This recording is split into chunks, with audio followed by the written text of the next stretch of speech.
Ang nature, yan ay abstract. Ang divine nature at human nature, hindi yan pwedeng mamatay. Pero yung person o yung physical body, namamatay. Nung si Kristo ay literal na namatay, hindi naman po umalis yung divine nature doon sa katawan eh.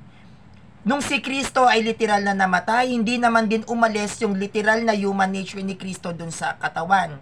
So bakit ba para sa akin God died literally? Kasi nung namatay si Christ, na which is a man and a God, nung siya ay literal na namatay, yung divine nature niya nandoon eh. Hindi namatay yung divine nature, pero doon sa literal na katawan ni Kristong patay, nandoon ang divine nature noon. Diyos pa din yung patay na yon. Hindi itinutukoy dito na namatay yung spirit. But the fact na nung nahimlay at patay yung katawan ni Kristo, literal, di ba, ng 3 araw, andun ang divine nature eh. Kasi kung yung patay si Kristo ng 3 araw, at hindi siya magiging God died literally, ibig sabihin ba yung katawan ni Kristo na nakahimlay, hindi Diyos?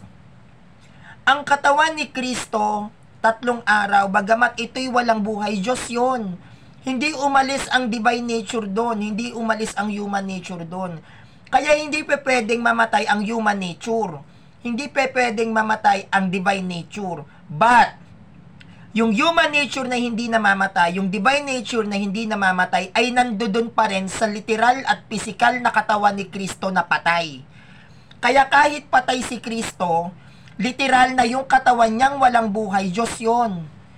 Hindi pwedeng umalis yung divine nature at human nature doon sa katawan ni Kristo dahil may katawan.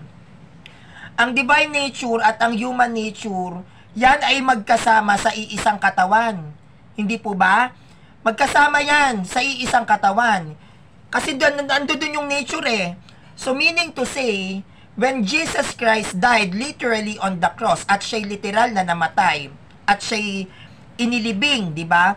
Yung divine nature ni Christ at yung human nature niya, naka-intact pa din sa katawan yon. Kaya naging God died literally siya para sa akin.